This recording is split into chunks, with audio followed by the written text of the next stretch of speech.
Hello and welcome to your final episode of Obsession About Dissection.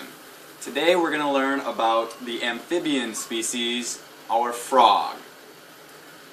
This time around we're going to want to get the dissecting needles once again, just as we did with our earthworm, because when we look at the internal anatomy we're going to want to pin our skin out so we can look at the organs. In addition, remember all your other supplies.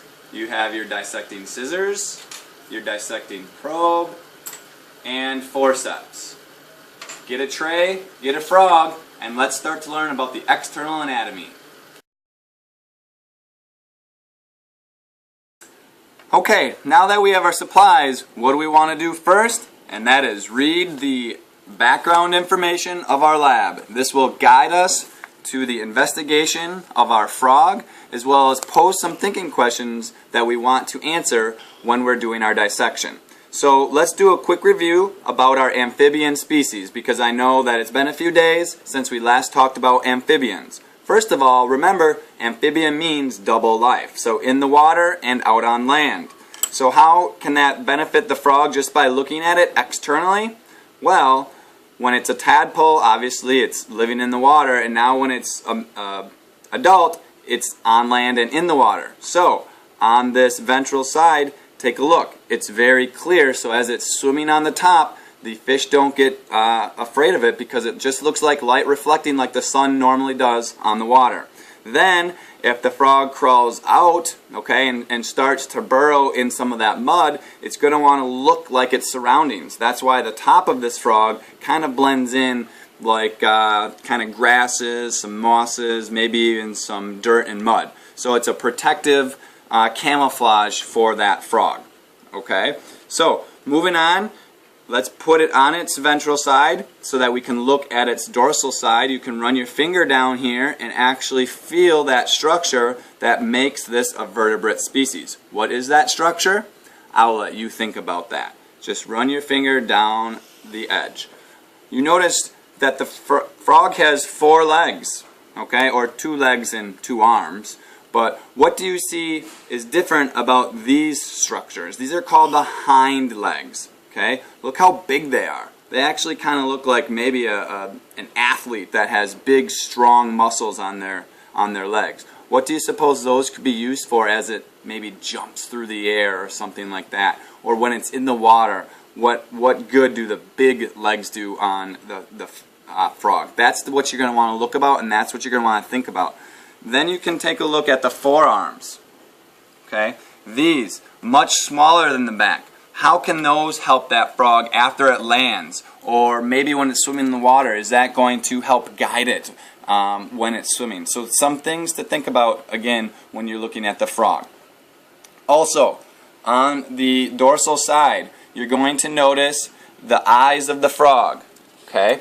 Look at the eyes of the frog. You're going to see that there are 3 eyelids on this frog. 3 eyelids, so I want you to poke around and look at those 3 eyelids. There will be 2 obvious ones. The one that's not so obvious is kind of like the perch. It's that clear covering that just basically protects that eye from the water and other things. Okay, so 2 eyes on the frog. Also, just down the posterior side, so as we're going to the posterior, remember the posterior is this back side of the frog. This is the anterior, so as we move to the posterior, not too far, but you're going to see a structure right here. Okay? That is like an eardrum for the frog. That's called the tympanum. So you can actually see that structure right below the eyes. And then we're going to take an evaluation of the mouth area. Okay? So you're going to want to open the mouth. So we might have to break the jaw so that we can easily move the mouth. Cut in here, okay, on both sides. That way you can pull out the mouth. I want you to look at that tongue. Where is that tongue connected? I think you're going to find something interesting that as you look at videos and things, that tongue actually rolls out to catch its food. Okay, so you're going to want to look at that inside this frog and answer some questions with that. Also, put your finger in the frog. Okay, feel its teeth. I think I got cut. Nope, I didn't. I'm fine. Thank goodness. But you can actually feel its teeth structure in there. Are they sharp? Are they big? I want you to take a look at that and think, well, how does a frog actually eat its food? Okay, is it really chewing it up, or is it maybe just grinding a little bit and swallowing? So those are things that you want to look at on the frog. Alright, now we're going to start to cut our frog open and take a look at the inside organs and connective tissue and muscles and bones of your frog. So let's get cutting. Alright, so to begin cutting, you want to lay your frog dorsal side down, ventral side up. Now if the legs are in the way, you can simply put a pin through them to hold them down. It's okay. But again, not necessary, it's up to you. Okay? Then, using your scissors, you're going to start at the cloaca. The cloaca is the one hole that everything comes out of. Again, they do not have numerous, there's just one. So eggs, sperm, and feces and urine all release through there. Now they do also release a lot through their skin because they are amphibians, but the cloaca is right here. Then, in a cutting like you do before, like in an upward motion, you're first going to cut through the skin, and if you're lucky and you can cut through the muscle tissue, that's great. But most people start with just cutting through the skin all the way to the top. Then you're going to cut flaps going down.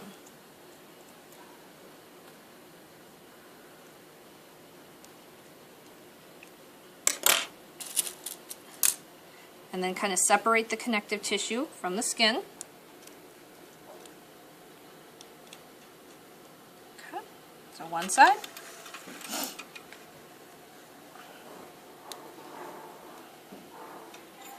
Now as you can see, I'm just de-skinning right now.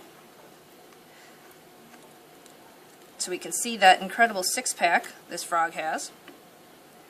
You can see he works out. LMFAO would like him. Okay.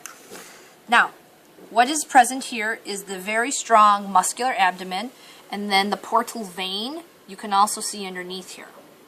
Now, since we want to see inside, and I can already tell, I think I got a female. Or it might be a male, actually. Let's see. Oh, nope, it is a male. I think. So now we're going to cut through the muscle tissue. Again, trying to keep your scissors as pointed upward as possible. And again, cutting down the side. Now you're taking out this very thick muscular tissue.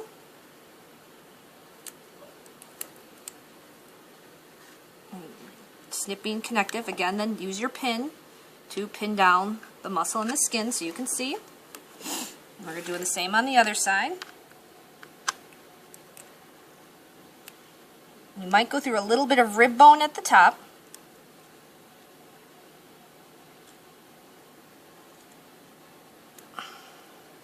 There you go. All right.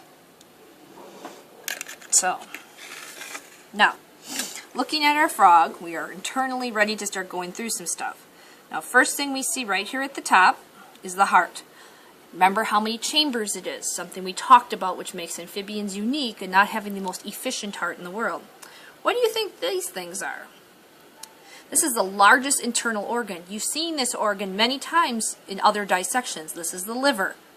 Same in your body, largest internal organs. And if you pick up the lobes of the liver, you'll see this little green pea right here. That's called the gallbladder. And if you know anything about the gallbladder in humans, this is important, especially if you like McDonald's. Think about why. Then, as we move down, here is the stomach. Extremely muscular organ. Now, if you're lucky, you'll be something in your stomach. Only if you're lucky. We find fish. One year we found a mouse. We found beetles. So there's all different things that could be in there. Then, from the stomach, we go to the small intestines, coiled tube, to then the large intestines, right here. Okay, now there are names in your lab for the different parts of the intestine, so be sure to read carefully, and even your intestines are named different parts. Then, all of this yellow material on this side and on this side are called fat bodies. Okay, now remember, fat is important. It's there for warmth, it's there for protection, and storing food. So, look at how big your fat bodies are. If the fat bodies are very full like this, do you think that frog was a springtime frog, a summertime frog, a wintertime frog? And just by looking at these should tell you when the frog died because of how much fat was in their body. Remember, they are hibernators. Alright, moving down, And off to the side you will find its lungs. There's one lung on this side and there's one lung on the other side. They're deflated right now, but you can see those. Then down here on the bottom are the kidneys. My frog's got a lot of liquid in it, so right down here you'll see a kidney on each side. And it looks just like a kidney bean like you find in chili. It's on the same with the other side right here. Now, I have a male frog because there's testes down here that are not filled right now. They're very small tubes way down in here. Now, some of you might have female frogs with a large egg sac right here. Just like in the perch, call your teacher over to remove it. If you have a male frog, some of them might be real filled coiled tubes. That's because it's getting ready to spawn. These things are also external reproducers. Again, part of being an amphibian is laying those eggs in water. Now, once you've completed all the internal things, your teacher will be quizzing you on these, so be very careful if you do cut things out. Like in the lab, it tells you to remove the intestines and measure it.